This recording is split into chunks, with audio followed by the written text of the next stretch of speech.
I'd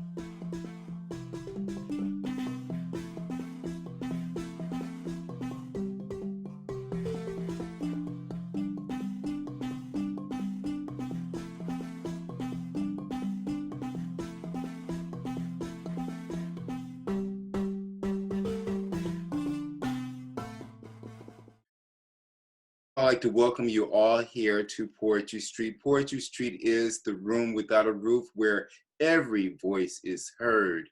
And again, we are just so elated that you're here with us today.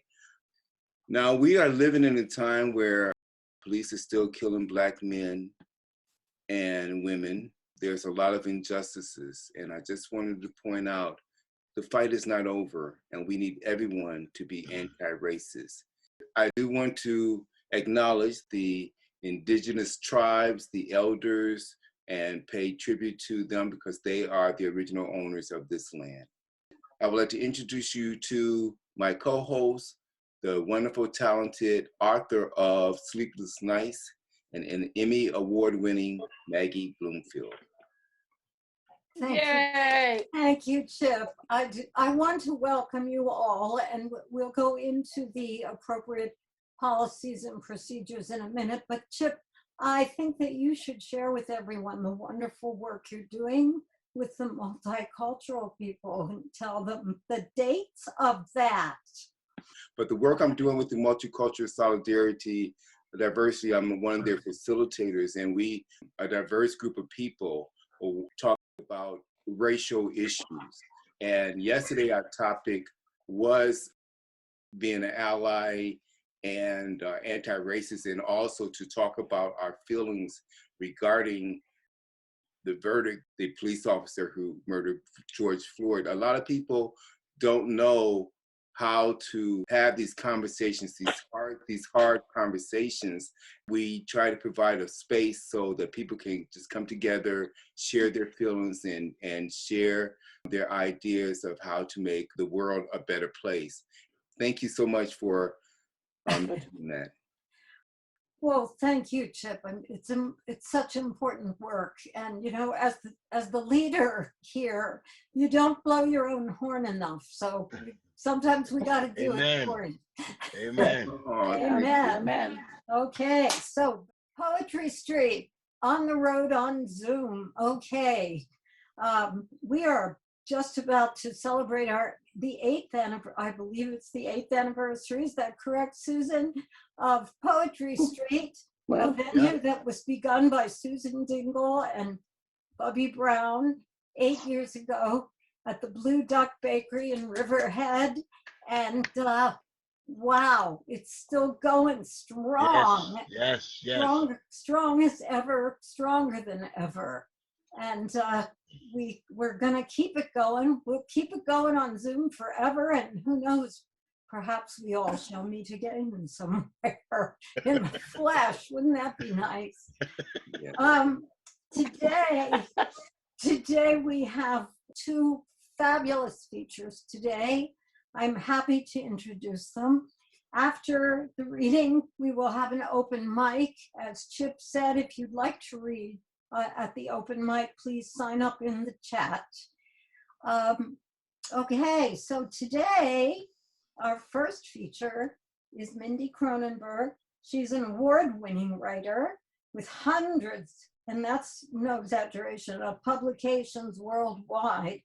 She teaches at SUNY Empire State College, BOCES, Poets and Writers, and holds workshops at various art organizations, libraries, and schools. Mindy edits Oberon Poetry Journal, which is just a beautiful journal, and is on the editorial board of Pomanac Transitions. Please help me welcome Mindy Kronenberg. Thank you. Thank you, Maggie. Thank you, Chip. It's such a pleasure to be back at Poetry Street and to see you all. Now that we're looking towards the spring and the end of COVID and maybe even better justice, we gotta think positive for this coming era. Right. So I'm gonna start with a poem about poetry. I think it's something we could all relate to. because we all kind of hunger for it. It was inspired by a poem by Mark Strand called Eating Poetry. And I kind of took it a step further. Scarfing poetry. I am sipping poetry, a polite gesture of the lips and throat, feeling it glide down my gullet and vanish like fine wine or perfumed tea. But then I grow peckish, crave words that are sticky and sweet, petty for, that crunch like brightly colored candy in my teeth. The mouth wants what it wants, my tongue seeking verse with a craved dissonance of sour and salt, a brave confession whose voice persists, which brings on the hunger for savory songs of the ancient world, long juicy tales with blood, gristle, and fat, my jaws tearing at the pages. Can this longing ever be sated? I wash it all down with a sibilant spill of saucy and spicy slang, a smooth burn of beat. Relish the echo of all I've imbibed, nibbled, and devoured, the flavors raging on my tongue, tingling in my bloodstream.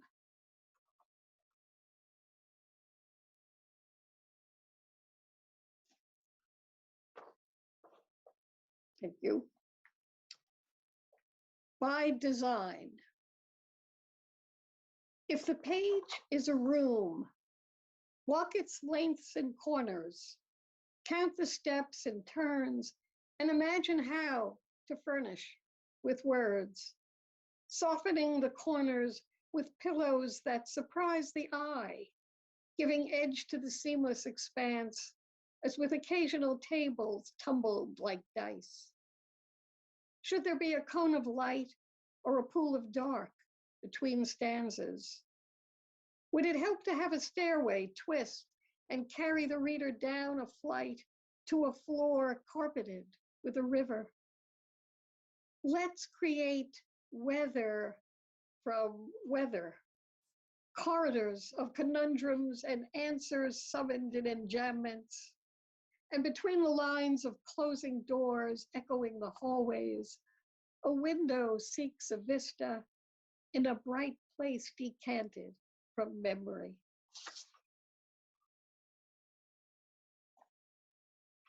Thank you.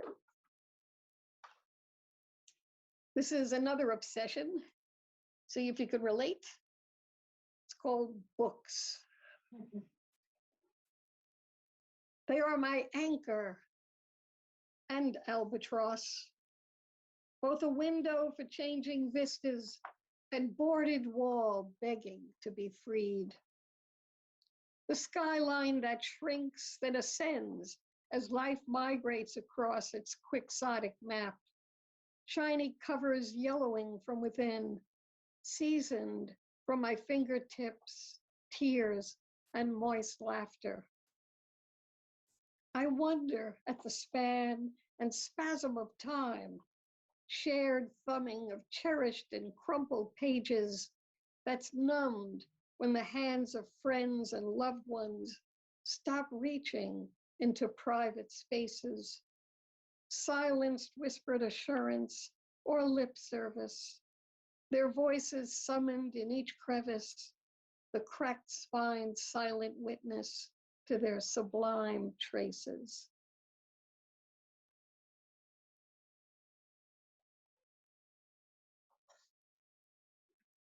Thank you. And this is kind of something for the lighter side. Joseph Brodsky had written a poem called Love Song that was more ironic than anything in how he was expressing his love. And this is my version of that. Love Song. If you were falling, I'd run to catch you, brace my legs, and fling open my arms. If I were a nurse, I would comfort you, hook you to a catheter to keep you calm. If you were a book, I'd read with leisure, stroll through the pages and savor the words. If I were a pen to your paper, I would measure each stroke like the weightless flight of birds. If you were vegan, I'd refuse to eat flesh. I'd hunt down and rid the house of all meat. If you were a sink of water, I guess I'd be the foaming soap, oily and sweet. If you love butterflies, I'd grow wings, fleeing in bright colors from a gaping cocoon. If you were my dog, I'd be singing by your side on the floor at the howling moon.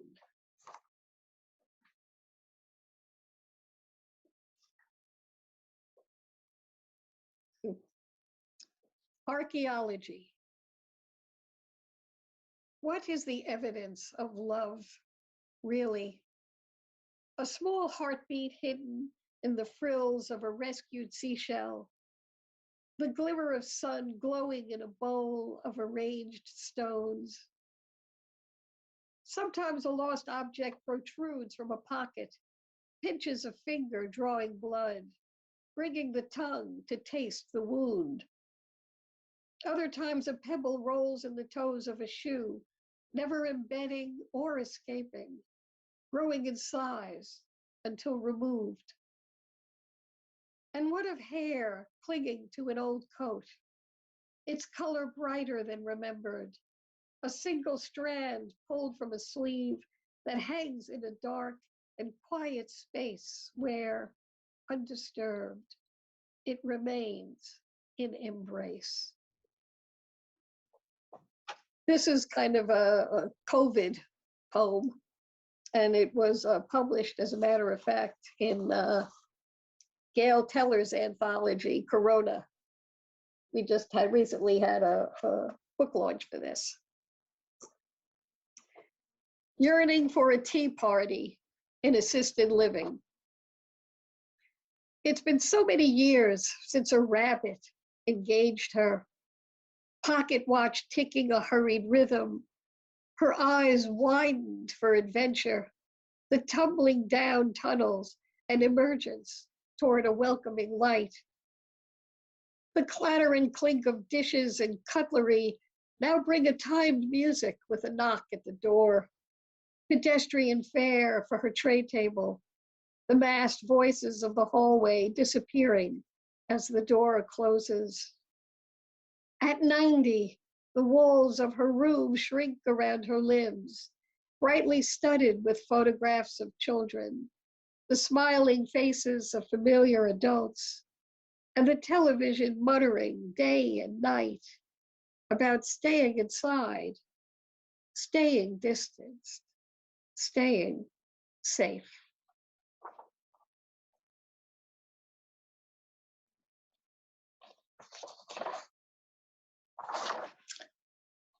Little Explorer.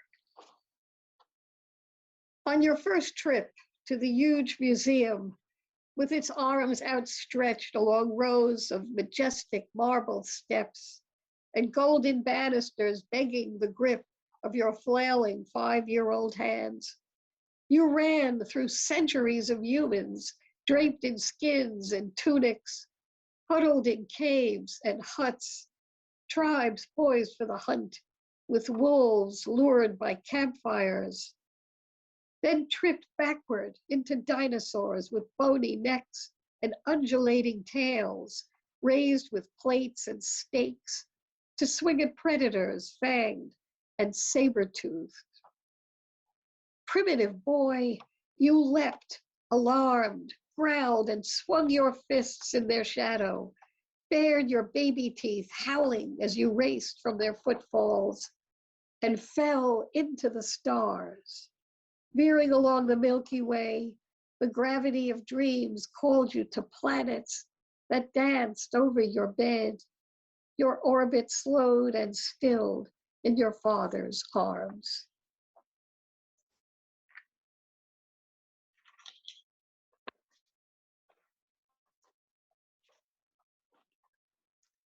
This one was partially inspired, if that's the right word, by a friend who's going through something with her health. Tumor.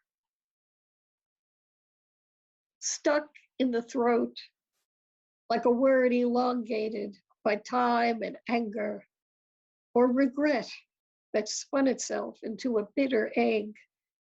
The word tumor looms and dangles up and down my gullet, slides and sticks and flattens in my sleep. From my breath to the column of my middle, every pang and momentary dagger pricks the idea of a gritty pebble lodged in soft tissue, a pearl's vicious, insatiable cousin. The body is a wondrous thing, a wrapped package of nerves and cushions, brittle nuggets that bind us together.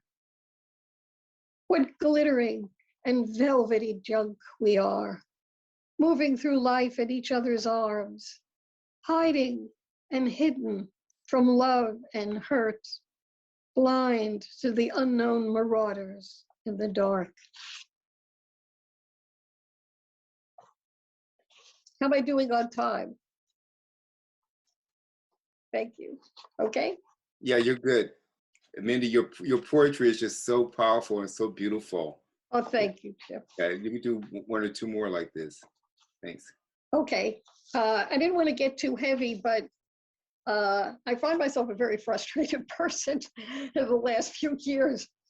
And this actually was after the Valentine's Day massacre. And we're still, among the terrible stories we're hearing are about shootings. And so this came out of that. Heart-shaped box. Here's a Valentine to the NRA with chocolate-covered bullets and a pearlized pistol wrapped in soft satin ribbons. Here's a beating velvet heart with stained lace at its edges, Cupid squinting at its center, cherished cherubic persuader. Here's a love song on the tongues of children, their peals and screams as they dance down the halls. Embrace and run, run till they fall. Enjoy their red, red gleaming faces. Foiled candies gone flat and dead. And one more. Make it a little lighter hearted. Let's see. Okay. This was after someone insulted how I had my bookshelves arranged. Menagerie. You can't have an owl next to a chicken, a visitor says, eyeing my shelves. Leave my juxtapositions alone. The slow-moving herbivores and birds of prey, a pine-cone ostrich sticking out its neck near a malachite iguana, its mouth open in the hot sun under the lace of my windowsill. If I say a pup can play with a dinosaur, a trio of porcelain pigs gossiping near soapstone wolves, then let it be. Leave me my Eden, where those with hides and feathers and fur cavort recklessly near crowded books that hover like strangers, shoulder to shoulder on a train, serendipitous stragglers fated for conversation. Tolstoy chatting up Nikki Giovanni, Twain and Eliot sharing a laugh with dark-suited Dostoevsky.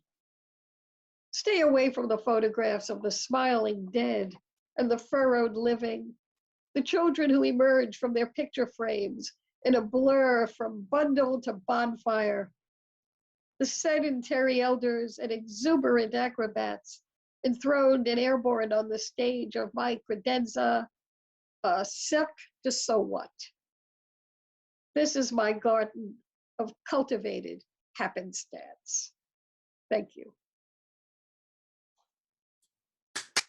Oh, Mindy, thank you. Let's all unmute and your images. Woo!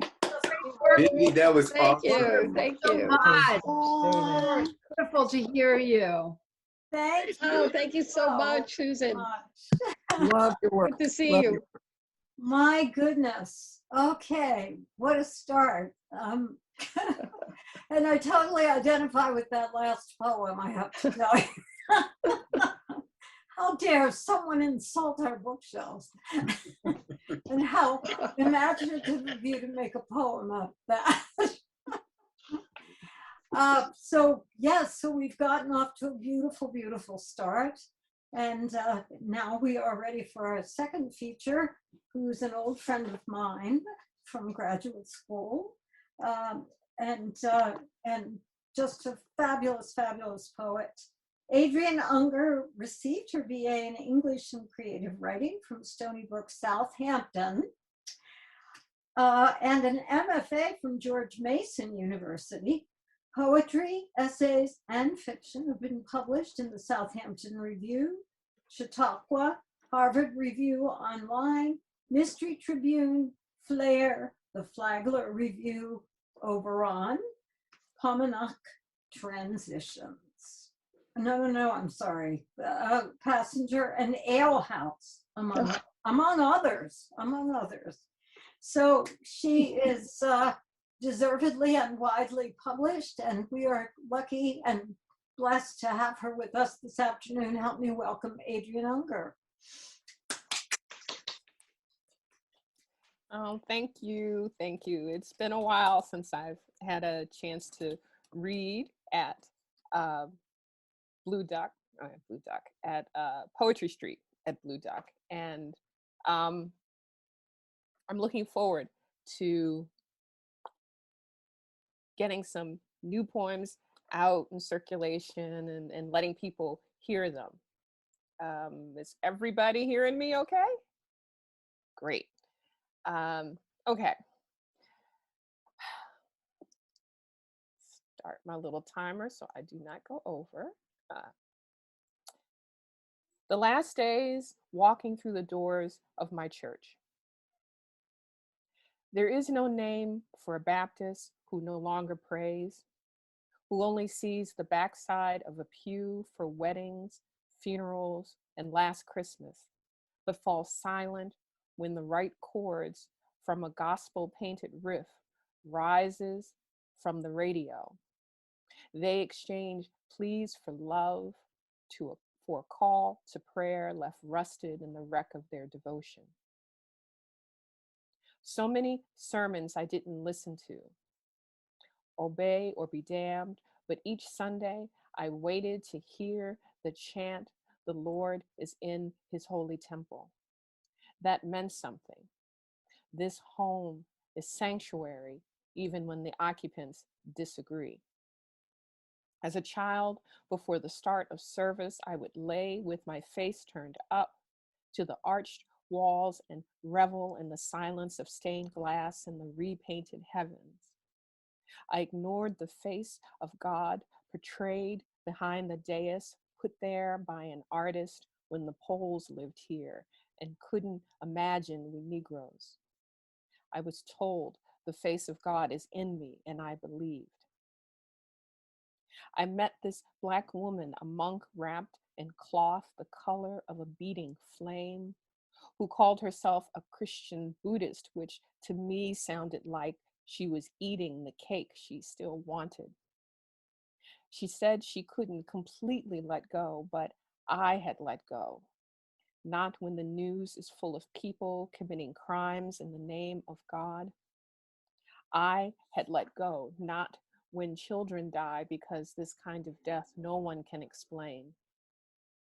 I had let go when my pastor overlooked my grief for the length of that day, when he used my mother's wake as an occasion to bring in more souls to help fund his Lex parked out front. The Lord is in his holy temple. The Lord is in his holy temple. The Lord is in his holy temple. People I had known all my life sang this song. The lyrics said, ignore the fool pastor who spoke no remembrances of my mom. Let the choir voices fill you with light, this call to worship, this song about borders and strong shoulders, this song about hands to catch me and arms to hold. I wish I could remember the rest of the words. There's a war going on. The line of cars forms on the left, so the burial is quick and my sorrow is put on a clock. I had let go, not because the crane that lifted her coffin swung her like a ball on a string. I had let go, not because I imagined her in there as jostled in death as she was in life. I had let go because I cried for sanctuary and I wished I could remember the rest of the words. Wow. Maryland, USA. For you who don't know, I am a Marylander. Proud. America the Beautiful is an anthem no one can remember the words to. During the war, German POWs swept proving ground roads while prisoners walked behind them. While prison guards walked behind them, out of step from their Angola brethren. 4 blocks away, a city neighborhood whose borders had been as finite as a rim of a canyon. On the side my parents grew up on, they heard and saw life at that near distance, but never dreamed of touching it except through the kitchen door. They never suspected that inside my 3-story brownstone, I am still just as invisible. Negroes who were sold their houses, but not the land they sat on, which was akin to selling a farm but renting the soil to grow the crops. My father could find the wild country hiding in the city deep, old maples, boulders, and streams, a forest belt so alive with wildness that the Myrrh woods I met offered no surprises because I had already knew his little brother.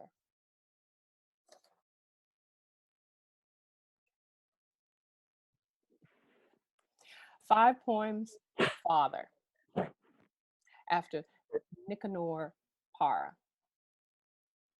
May 1965.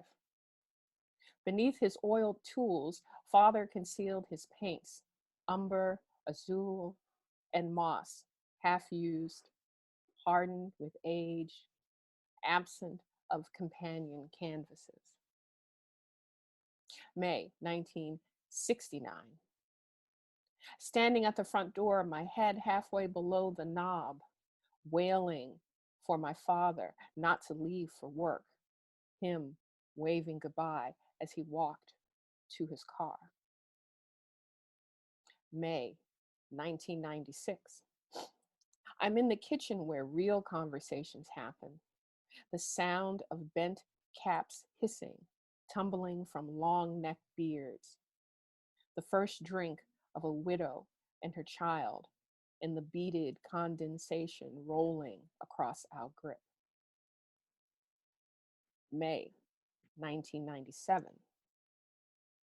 She said she saw him yesterday. The relief I felt between my 2 heartbeats when I heard him and she meant his grave. I knew it was a lie and died all over again. May 2020. When you walk past our house, his chair sits on the porch angled to see both ends of the street, to watch the cars passing by and the front door.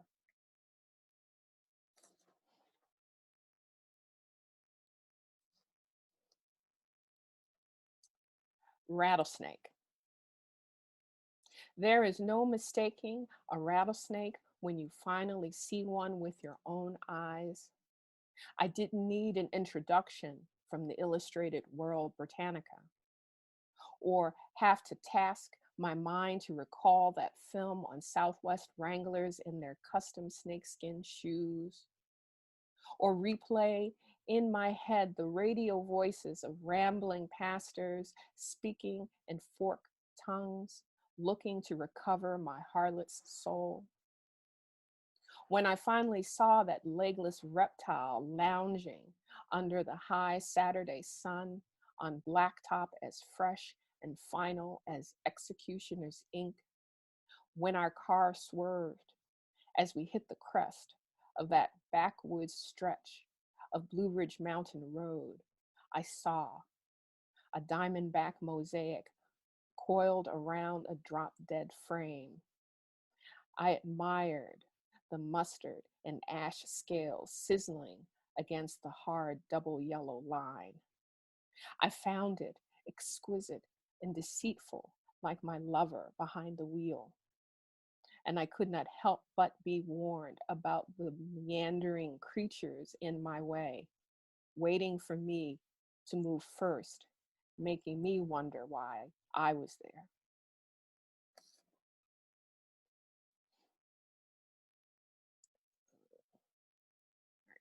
Correspondence. So much time has passed between us since we last corresponded, last spoke, waiting to crack an unbearable silence. I cannot recall who was at fault. You would think the pain I feel so deeply in my soul, either regret or remorse, would ignite my memory of why we do not speak. The toll this has taken over these many years has worn me as the howling wind shaves the stone. It seems a millennia since the beginning of this.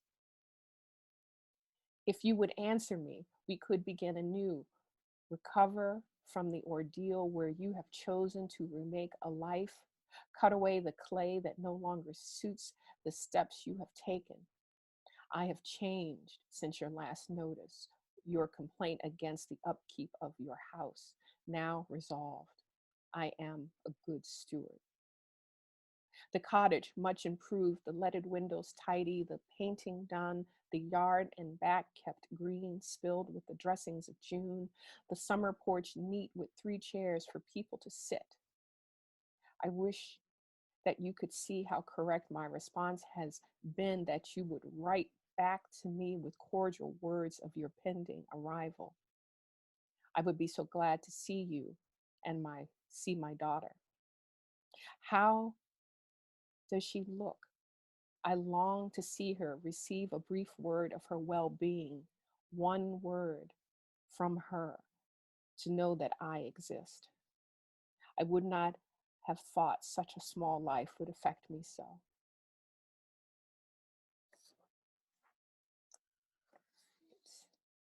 A short poem, Midsummer. The hillside commands the high ground. Regrets bend under my resting back. A traveler lying in the tall grass. I turn my head to no one. July nipped by the breeze. Others walk by and take no notice, and I must believe one is enough. Even on a road among the thistle, on milkweed, a monarch sits. Okay.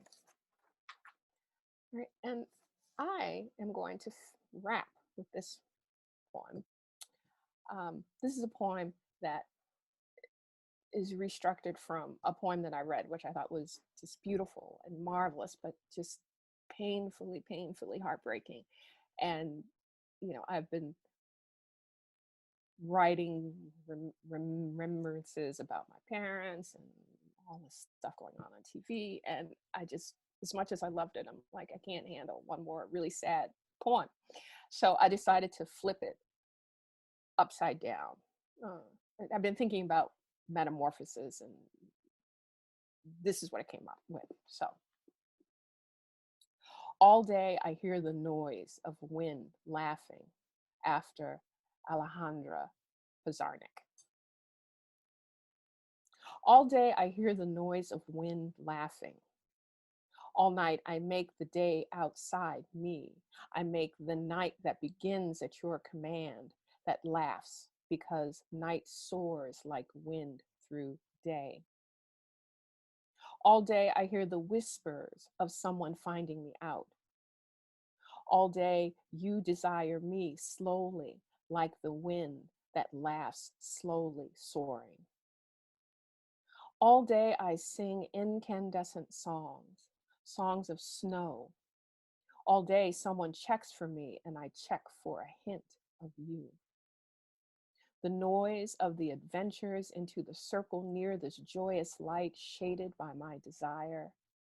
Adventures of someone who still believes, who still sings. All day someone pushes me forward, then breaks the circle into tender light. All day you burn in my hands, become my hands. All day you transform yourself into that champion in the circle of my betrayal. All day I see something bend toward my seeing, something temperate, molded of breath, unfolding the sound of someone laughing. Abundance reigns brightly and the day becomes glass. Day, the tears in the eyes of the reborn, glorious daylight, breathing the balm that sends me back and bids me to claim a waiting space without want, without malice. All day I go to someone. I follow, I lead the fray. I proclaim a tale of belonging. Bluebirds over blue skies. My arms open, cleansing rain. I liberate the numb and unknowing heart. I don't need to know anything but this perpetual singing, this flutter in the day, this secret, this infinity, this surrender, this new existence. All day I see that embrace is me, that the soul laughing voice is me. We can paint with fine brushes, remake the broken truth. We can live in the heart nestled in the bones and wind emerged in the melded sight of the heart. All day I ask you why. All day you tell me love. Thank you. Wow. Oh, wow. Okay, unmute for applause Beautiful. for Adrienne Unger. Oh my God, so beautiful. Oh my God. Wonderful. Okay, we have had a couple of hot features today. Let's give everybody unmute and give Adrienne and Mindy a huge round of screaming and clapping. Adrienne!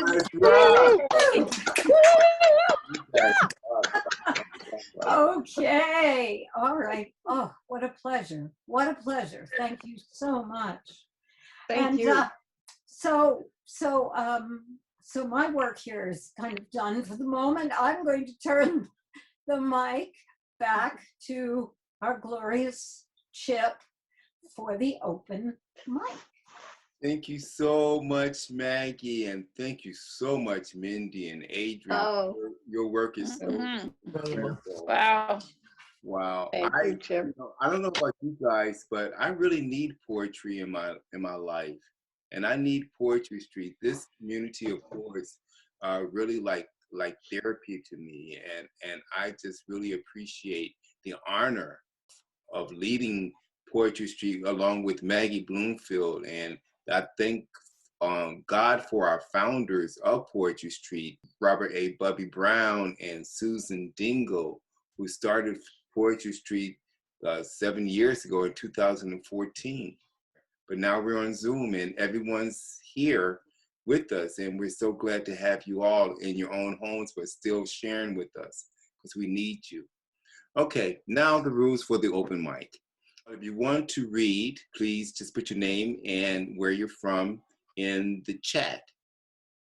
You have 3 minutes to read your poem. We ask that you probably just leave off the opening. Once you read your poem, after we go around the circle with everyone, if we have more time, you can read another poem, okay? So let's start our open mic with one of our founders, Robert A. Bubby Brown. Thank you. Thank you. Can you hear me? Yes. Imagine this. Imagine this. Time and tide have passed away, flown into the wind. Days and nights have been divorced, and their children have no kin. The mornings have now been replaced with a black, blank, empty vacuum. The noonday sun is now a cloud, signaling that day is done. All evenings plead for serenity. Erase this torrid pace, the madness of all mankind, this crazy human race. Then nightfall finally comes around, forgetting that it's parted from its partner, the ever-coming dawn. No day, no morning sun. Imagine time at random, no rhythm or planned sequence. Everything is helter-skelter. All reason is happenstance. Imagine morning coming after noon, dawn coming after night. The evening sun sets in the east. What's left becomes what's right. Imagine all these inane things. Picture it in your mind. Imagine the impact it would make on all of humankind. Miracles upon miracles, things we all take for granted, are blessings bestowed on all of us, holy and divinely planted.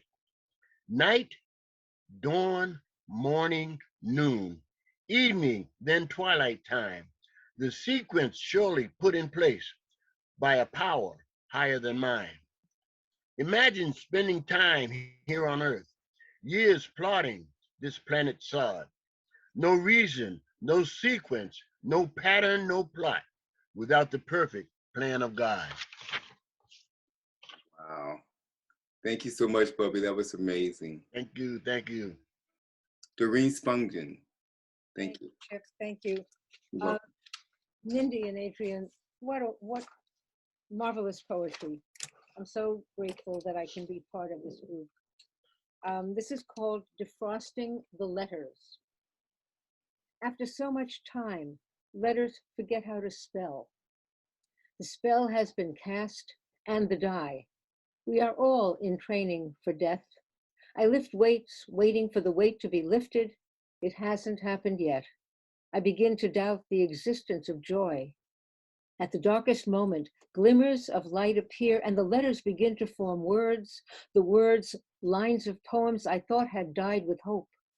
Life only takes a minute, and I cram everything I control into a sandwich baggie, seal it, store it in the freezer. When I need that ammunition, I'll thaw the bag, seek the answers. Foolish hope, you just keep coming back for more. Thank you.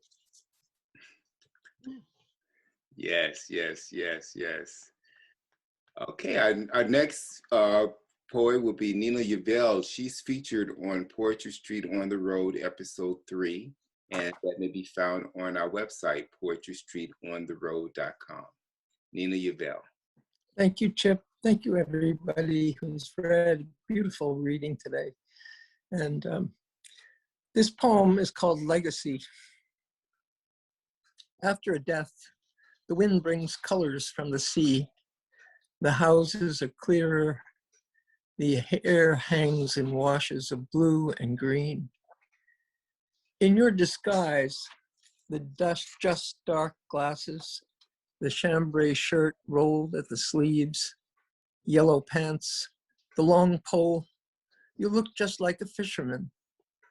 Mornings before the sun rose, when the tide was right in the pines, you balanced your broken reel with the crook of your thumb and cast into the moonlit waves. You pulled up bass and blues and poured them as gifts from your pail to waiting friends. In spring, you gave us your collection of shells, some sea glass, a few pieces of driftwood. By the summer, no longer able to keep the disguise, you gave up the rod and reel celebrated the last breakfast of berries and pancakes. Long September shadows now cross the small room where you slept. The pants now limp on a hook, your boots and a few lures on the floor. The precious sand dollars rest on the table, gold in the last of the sun. After a death, the wind brings colors from the sea. The houses are clearer. The air hangs in washes of blue and green. Thank you. Thank you so much, Nina, for sharing that. I know that that was difficult for you, and our prayers are with you and your family at this time. Maggie is the author of Sleepless Nights. It's a wonderful book of poetry. And if you haven't received your copy yet, please do so. You can find it on any outlet. Maggie. Any outlet. Any outlet, just put it in the Google search and you get it. Thanks, Chip. This poem is a sort of sonnet.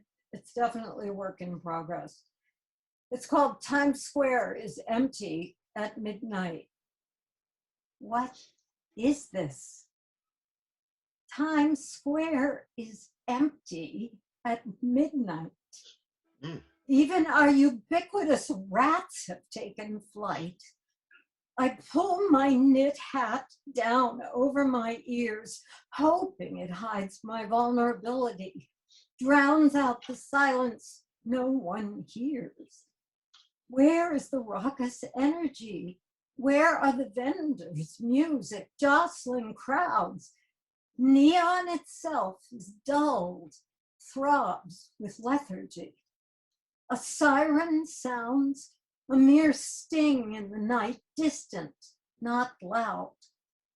Oh, magical city, bring back your light.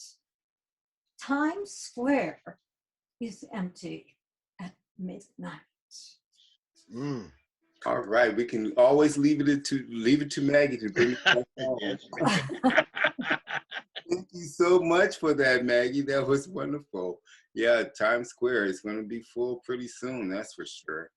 Okay, Gladys Henderson is like the mother of Poetry Street, and she's a wonderful woman and a former poet laureate, and we're glad to have her. You know, I came across a poem this morning because I have cardinals outside feeding and bathing, and reminded me of this poem by William Hayen, who is a Long Island poet who wrote some fabulous work. And so I'm reading that to honor his work. It's called Cardinals. When I was a kid, I watched Wenzel shoot them out of his apple trees, those beautiful cardinals, the males brighter than their mates and better targets. All the summer's bees tunneled those bodies. The redbird's breastbones hummed. The bees were that busy among the windfalls. One female lay eye high in a branch as though alive, though her eyes were closed. When I walked into the tree, when with my thumb I touched her soft head feathers, a cap of skin skimmed from her skull, and I was happy. When you and I hear a call along the air, one that it's not pretty, that does not trill or lilt.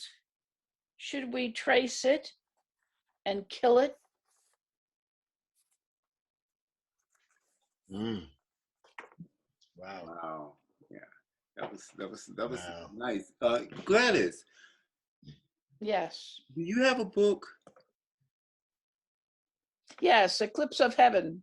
Okay. I do. I thought you did. And, Thank you so much. and it's out there and it's still on sale, and there's another one on its way, and I just have to get my act together. Well, Would be the answer. I'm just so happy all these wonderful poets with books, and it's just so inspiring to be a part of Poetry Street and to be a part of this organization and to be a part of your this wonderful family. Adam Fisher, welcome to Poetry Street, and we're so happy that you're here. I'm looking forward to hearing your poetry. If you could please unmute. Thank you, Adam. Okay, thank you. Also, thank you to Adrienne and Mindy. You both taught me a great deal, and I really appreciate what you did today. This poem is entitled Peace, and I think that we're all looking forward, May, to later spring with the flowers and the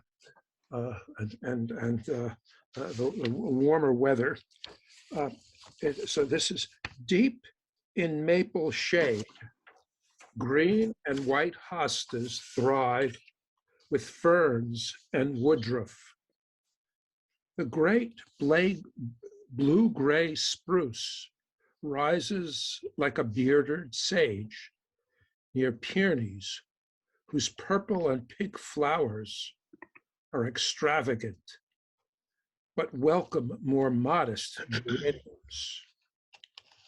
Cicadas are the garden's continuum, a gentle bass background under dove's early coo, cardinal's proclamation of presence. Birds feed in front of rows of Sharon, prodigious summer bloomers in pink and purple. High above, hydrangeas adorned with white, blue, and pink balls. Lithorum is fading white, while anemones hold budding promise of blue September flowers. Weigelia is a wan memory of spring. But palest pink baby's breath is a small cloud near the grass. Purple balloon flowers and feathery violet Russian sage rise near the great gray fence.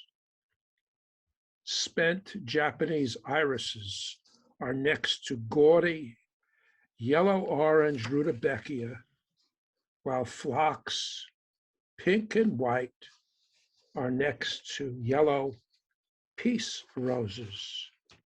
Yes, peace. Wow, Oh, that was amazing. You know, if flowers could live in the same soil, how come we can't live in the same world? Yeah. You know? wow, yeah.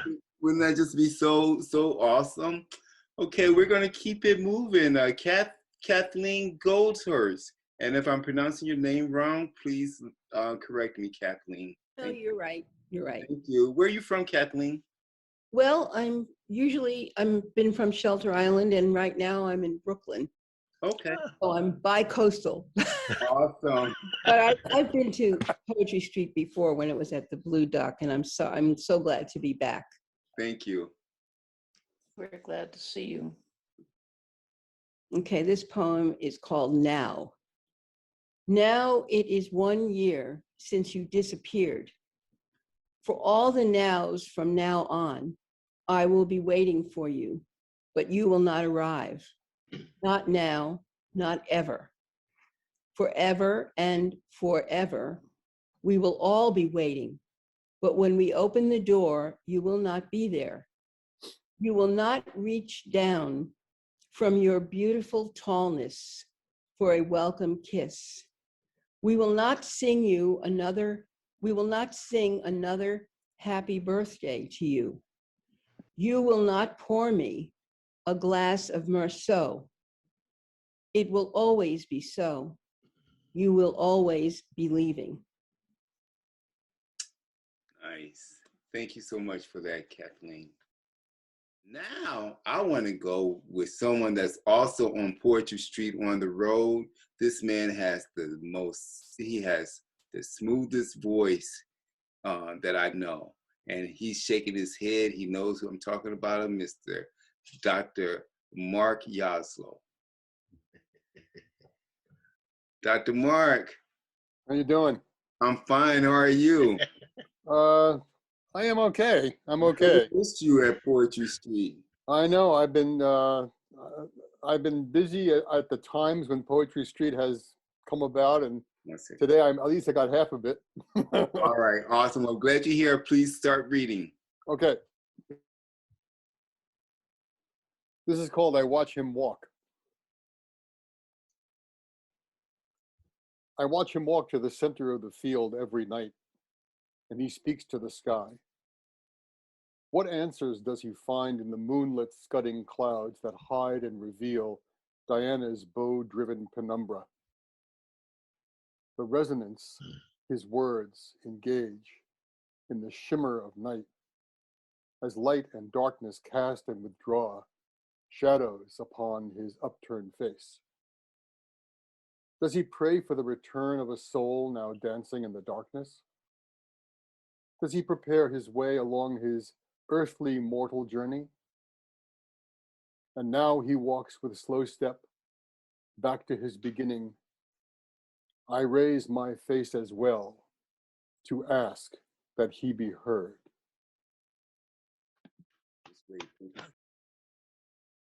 So Evelyn is on her iPhone, and although you can't see her, she's going to read. You're all good now, Evelyn. And where are you from, Evelyn? Glen Cove. Glen Cove. Okay, great. Welcome to Poetry Street, and we're looking forward to hearing you read. Thank you. Well, I read this. I was asked to join a program on the radio, WNYC, so they liked it. I had read something a little bit deeper, and she said, oh, that's a little too long. So I said, okay, so I read this. If only I were 30, or at least had purple hair. If only I were funky to make someone stare. Things would be different. I could celebrate being in. If only I could be blogging or at least reading on YouTube. If only I were edgy and indifferent with a contemptuous attitude. If only my poems were posted on the web, filled with lines so fun and flirty, even a tiny bit dirty. If only I were 30.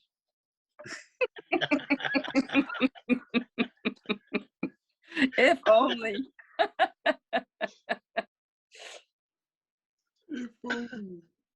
If only I had $1 million. Right, if only. I love it. I love it. Thank you so much for sharing, Evelyn. Thank you. You're welcome.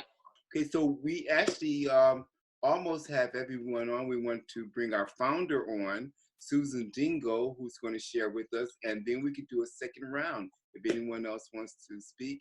And then we're going to hear from our features again later on. Thank you, Chip. Thank you, everybody. Adrienne, it was amazing. Mindy, thank you so much. I'm going to read a poem that I wrote this morning. It's called Nuances of Lacrosse. Nuances of Lacrosse. It's not exactly rain, more like mist beyond this canopy of bleachers, not exactly the redwood grove or the upward slope, but that wingspan circling as it lands on a tower at the edge near the goal net just now, not a hawk, but I recognize it by its beak, though I had never seen one before. An eagle above the wet fields where the girls run, swinging their sticks, our girls this Saturday morning. The reason we are here, families in the bleachers, sitting on blankets. Mm-hmm. Nice. Nice. Susan, I love your poems, especially about flowers. I know that you I have one that's on episode number 9. That you're planting petunia. What kind of flowers are you? Petunias, I believe. Petunias. Yes. Now describe what colors are the petunias? Chip, you got me here. No. I can't do it. Oh, I know Gladys. No. Wait a minute, she got it unmute, Gladys, because I'm dying to find. I'm gonna need some petunias. Yeah, petunias are most of the time pink and white. They love pink and white. Violet. Yep. Yeah. And some a little bit purple, light purple. Yeah. Yep. Okay. Yep. And they're beautiful. They're very happy flowers. They're wonderful. What can I tell you? They're just fabulous. Tell us about your book. Well, this book you can't get. This book is like out in space. My book is called In Pilgrim Drag. You can get it on the internet. Okay. And this is not from that book, but it's from a book I did with Maggie and Nina a long time ago called The Poetry of Well-Being. Okay. And this is called Planting Annuals. For years, I do not plant them. Why bother? They only last a season. Perennials return, each in certain order. First, crocuses occur, then daffodil, tulip, iris, peony, parade from St. Patrick's through Pentecost, bloom of the inevitable. Why bother with flowers that only last a season? Who needs them? Knees in the mud, digging them in, knotted stems and sticky leaves, silly petunias, pale lavender petal clowns flopping down, spilling out along the ground, blossoming overgrown, left unplanted too long, then crammed in, roots packed and wrapped. I tear through the threads to plant them, maybe too late, and maybe it is only for this one season. But my mother loved petunias, and I am planting them. Yeah, that's what I'm talking about. My mother loves petunias. You bad, Chip. Wilford, you bad. I'm so bad. I'm going to call my cousin next. That Williford Clayton. Tell us where you're from, first of all, and then you can read your poem. I am from Cleveland originally, but I'm living in Brandon, Florida now. All right. And I wanted to surprise my cousin and come in and do a poem. Something happened in my life a few months ago, and I'm healing. And I said, you know what? What is the best way to heal from something? You write it and you speak about it. So that's what I wrote this just today. All right. Okay. So this is called Confirmation. I couldn't have heard it right because the words hurt too much. I just couldn't have heard it right because I had to catch my breath. The words crossed her lips, but they sting worse than medicine on a deep wound. My heart is aching and I won't ever get over it. I had to catch my breath. 58 years have gone by. I knew there was something wrong, something different in the way she treated me, spoke to me, disrespected me. I knew our relationship was toxic, but didn't realize how much until just now. I couldn't have heard it right because the words hurt too much. I just couldn't have heard it right because I had to catch my breath. But she said the words. Yes, she said them with meaning and conviction. She said she's had a hatred for me since she was a little girl. Yes, my own flesh and blood hates me. Same mother, same father. She's my sister. Wow. Oh, wow. Woo. Oh. Yeah. Oh my goodness. Oh my God. That's That hurts. Yeah. That hurts. That Oh hurts. my, oh my goodness. Oh my God. That hurts. That hurts. Just, That's. oh, I feel it. I feel it. I feel it. I've I feel it experienced too. it. Wow. I experienced it. I feel it. I feel it. thank you so much, cousin. Me too. Wow. You're holding back. Wow. You're holding back. Mm. Wow, that was powerful. That was wonderful. I just wrote that. You Like, wrote it for me. You wrote it. You. Thank you. Yeah, Thank you for so me much. too. I just wrote that like just a few minutes ago. It Wow. just, my heart just poured onto Wow. that piece of paper. You got to be brave to read that. Oh, Yeah. beautiful. Yeah. Great lady. Thank Fabulous you. poem. Thank you all so much for your kind words. And Wow. thank you for letting Wow. me share that. There. That was Wow. There. Being Fabulous brave poem. enough to share it. Wow. Thank you. Wow. Thank you, Yvette, for sharing that. Oh, you're welcome. Fabulous Yvette, now poem.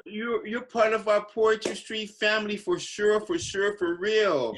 You know, you just paid your first down payment, but I cannot wait till next month because I know. Can't read just one poem. Oh no. And just, You will be back. no. I will try to be back. I will try to be back. All right. Remember, I know where you live. And Oh, yeah. I want to bring Nina Yabel back to read another poem. Nina Yabel. Thank you so much for that. It's really hard to recite poems, you know, about that kind of dissonance in families. I know. The bicycle path. Along the bicycle path, time's light flickers. Trees peel their pastels to fuller shades and finally to brown.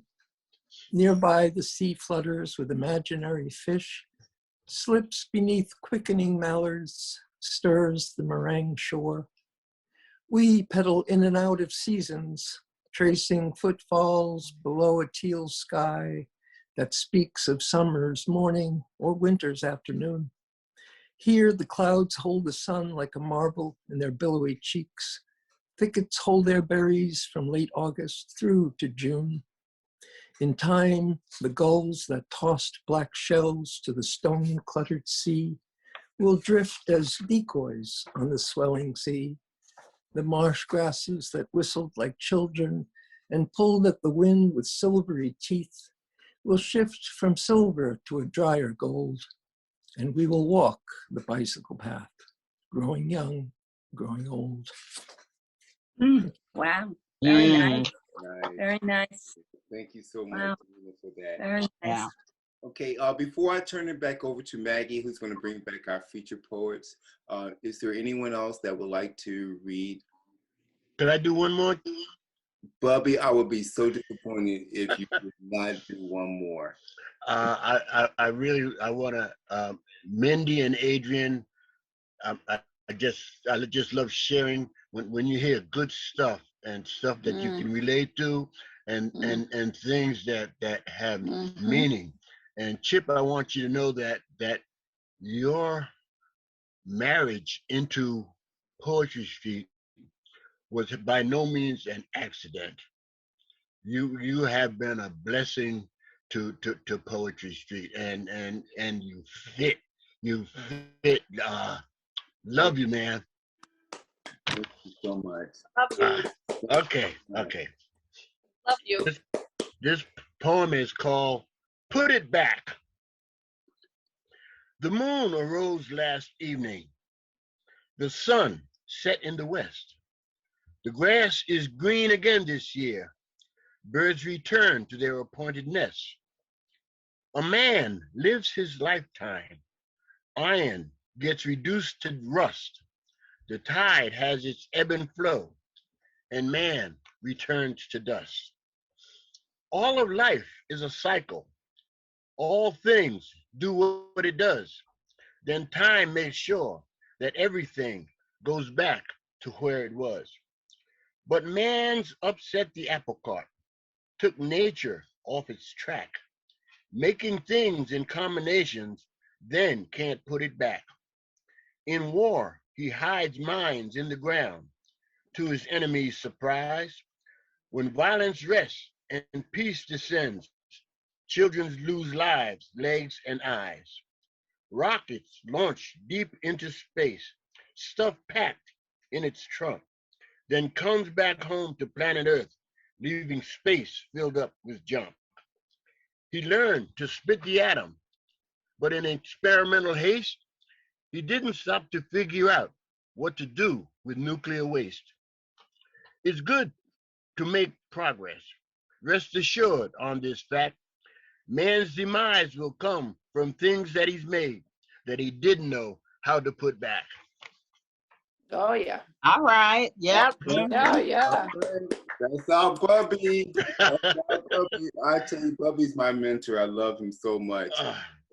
I like to share idle promises of rain. With legs of courage, I stand head held high, as did those before me, as their battles were nigh. In a defining moment, the coin was tossed, ordaining predestined if their lives would be saved or lost. Only in silence can we hear the footsteps in the sand of those who came to conquer us and claim our land. Stand up and fight while the light of day remain. Read, sleep, eat sparingly. Watch always and plan your gain as they make idle promises of rain. Thank you so much. Wonderful, wonderful, wonderful time at Poetry today. And now I should turn it back over to the wonderful Maggie Bloomfield. Hi, Linda. Thank you, Chip. I just can't thank everybody enough for this beautiful afternoon. Mindy and Adrienne, it's been moving. It was just beautiful. Thank you. And I'm so happy to bring you back for an encore. Mindy, would you like to share another poem with us? Yes, you can hear me, right? I unmuted my mic. Yeah. I'm finally getting good at that. I sometimes write about things that I read about in the paper. We get bombarded now with so much news, and alas, a lot of it very challenging. But what's amazing to me about our media is that it captures things as it's happening and then sometimes freezes it. And I wrote this in response to an article I read about an earthquake in Peru quite a few years ago, but we still have these natural disasters. Still not a lesson that we have to love each other because Mother Nature will get us if we don't get each other. So we better take care of each other. But there was an article in Newsday about the earthquake, and there was an editor's note at the bottom that there was a picture included. And it said that right after that picture was taken, it quaked yet again and caused more turmoil and damage.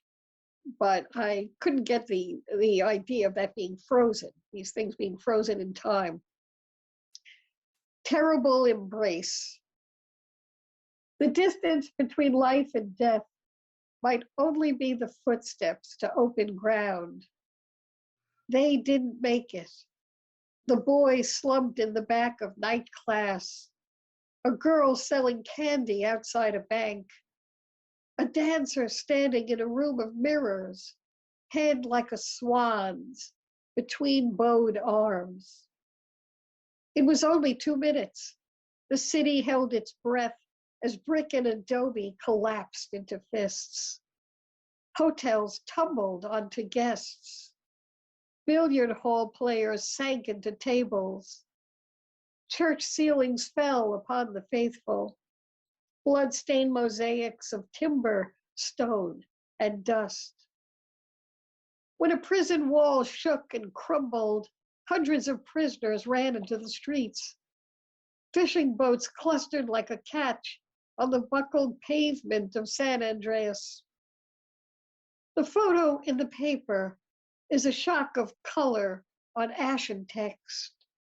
It happens as you see it. A mother and child in an improvised camp, tethered by a linkage of hands, one from above on the woman's head, her own clutching a toddler's sleeve, one tiny arm leaning back, another grasping the woman's jacket, their terrible embrace against a blue blanket spilled with bright red appliques. The woman's face is fallen in grief. The child's face reaches toward heaven, the ground beneath them about to reawaken. Thank you.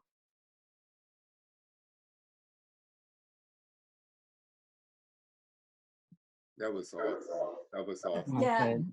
Again, Thank you. just your images just kill me. Beautiful work. And now I'm going to bring my good friend Adrienne back for an encore. Adrienne Unger. Thanks, Maggie. Praise. Praise life. The breath we take into ourselves turns our blood bright, that we may turn our meekness into robust steps. This life compels me to breathe in even as I hold it in at the sight of you, even as I think, how could I possibly? Praise its pulse, the constant exchange from one form to another between lovers' kisses, a whisper, the big bang that begins and ends with you. Praise life that it never fails to surprise, before a static jolt, waiting for the proper sequence to sting me, afraid to make another approach. But how long can I wait to reach for the door? Take it in, exhale, and push through. Praise death. Was it the end or the beginning? It feels the same. I remember that joke you told, ended in blah, blah, blah. I laughed so hard, you're killing me, I said. That was the start of things. Praise death, the small and large fears that met their demise, their essence transformed. I can laugh again. Hail the passing of conceit, held most dear, my high and mighty, the I don't think so, my some other day. You have destroyed them in me. I have said my goodbyes, but death does not care. It has a trek to finish or begin. Your love has pierced me, and I will die many deaths, kicking, screaming in joy. Wow. Thank you so much. Let's all unmute and give them both a round of applause. And Adrienne, I'm still trying to recover from remake the broken truth. That line in your poem. That's something else. And gosh, wonderful. Maggie. Okay. Well, I think that's the end of this absolutely sensational afternoon. I am so happy and proud to be a part of it. I cannot thank you all enough for coming. Next month, the Poetry Street session is Memorial Day weekend, but we are undaunted, and it will be from 4 to 6. One of our features is your friend, Chip. What's his full name? Louis the poet. Louis Five the poet.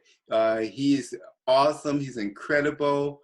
We also have J.R. Turek. That's going to be a feature.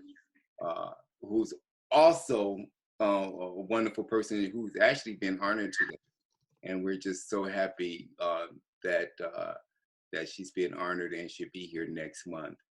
And there may be one more who will be a surprise. Can I just say something before we quit?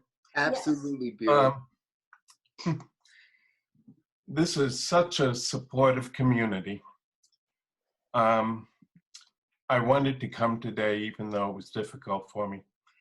But I've been, Susan knows, I've been coming to Poetry Street from the beginning. And today I found a real measure of healing. So I appreciate all of you. Thank you. Thank you, Bill. Thank you, Bill. God bless you, man. Right. Thank you, Bill. God bless you. Constantly in our prayers. Be blessed. For those of you who don't know Bill, Bill is a wonderful man, and he very recently lost his wife. And we're sending our prayers and our wonderful thoughts with you today, and we're glad that you're here, and we are your family. God bless you, Bill.